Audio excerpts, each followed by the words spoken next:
Good afternoon. In preparing for this luncheon, I came across a poignant letter dated May 1993. It is addressed to our co-founder, Barbara Bowman, from alumna Sue Rossi. In it, Sue tells the story of a boy named Bobby, and I quote, "Today's screams begin because we are preparing to go outside to play. No matter how routine they are, transitions always put Bobby on edge. As I try to comfort and assure him he's safe, he arches back, avoiding my eyes and my touch. I pull him close, and this time he looks at me. Then terrified screams erupt again, and this time I pick him up. He nestles his head into my shoulder and begins sucking his thumb. Though Bobby is 4.5, developmentally, he is a great deal younger.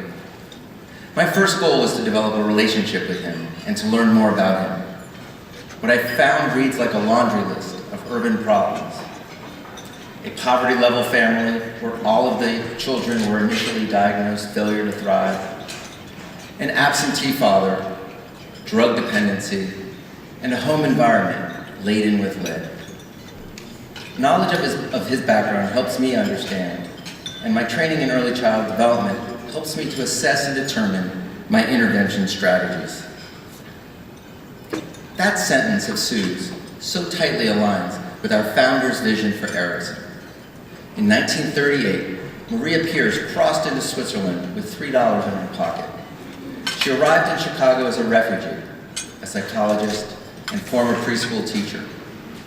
Once here, she was invited to speak in front of, and I quote, very motley crowds of self-styled daycare mothers, end quote. During those talks, it occurred to her that there was a huge gap between the theoretical knowledge that already existed about caring for children, primarily among psychologists, and what people actually did with children. And there was a tendency among middle-class mothers to expect too much too soon. To solve these problems, and with a promise of funding from Washington to help prepare teachers for the brand new Head Start program, Maria, Barbara Bowman, Lorraine Wallach, and Irving Harris founded the Erikson Institute. And by the way, that funding from Washington actually never came through, and Irving had to step up and really help Erikson get launched. But the result has been, and will continue to be, thoughtful caregivers and educators like Sue Rossi, which brings us back to her letter about Bobby. And I quote, "Although learning how to identify numbers and letters are necessary, Bobby's lessons are more basic. I must find ways to help him learn how to interpret those around him, how to relate to them, and how to use the feelings he has to know himself.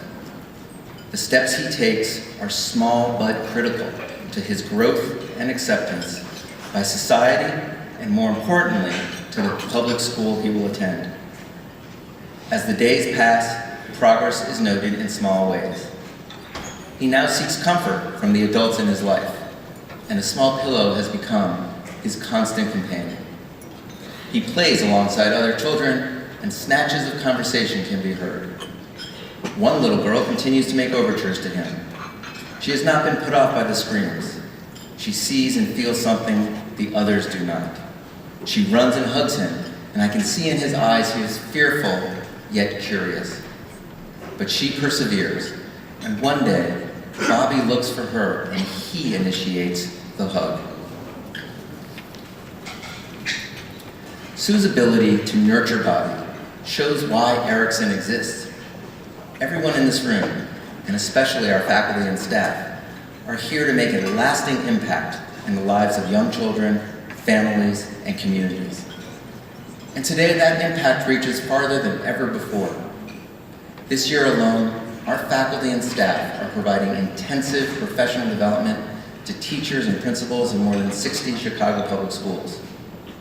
We are working to build resilience and improve academic performance among more than 2,000 kindergarten through second grade students through mindfulness exercises. These exercises occur 3 times a day and usually involve breathing, stretching, relaxing, or focusing. We believe these tools will help children cope with the violence and stress fermenting beyond the school's walls. We are coaching more than 250 teachers in pre-K through 3rd grade on how to do better math instruction. Believe it or not, even excellent teachers fear math. And we are providing mental health counseling to students in the Austin neighborhood. But they know, and I know, we can make an even deeper impact. To that end, this fall we launched the nation's only dual degree program in child development and children's law and policy. We are implementing a research project that will be a deep look into the quality of care millions of children are receiving in other people's homes.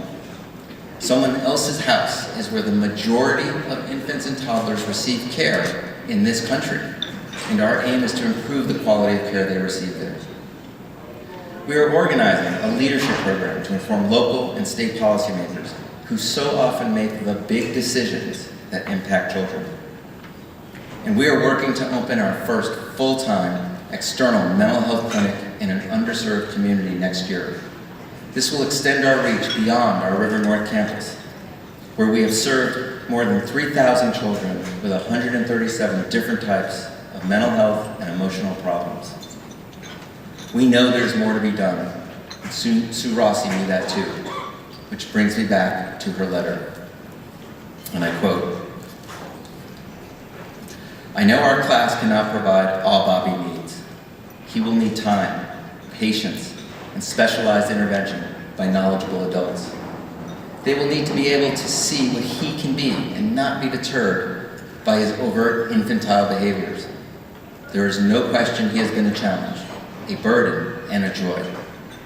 He has taught me more about the value of human touch, relationships, and emotional growth than any textbook has done. I thought suppressing my feelings would make me a better, more objective professional, but Bobby showed me intense behavior demands intense involvement by me. I needed to care more deeply and more passionately than I had ever before."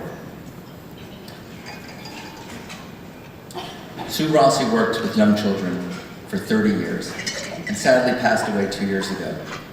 But her 2 daughters, Krista and Jennifer, are here with us today, and I want to ask them to please stand.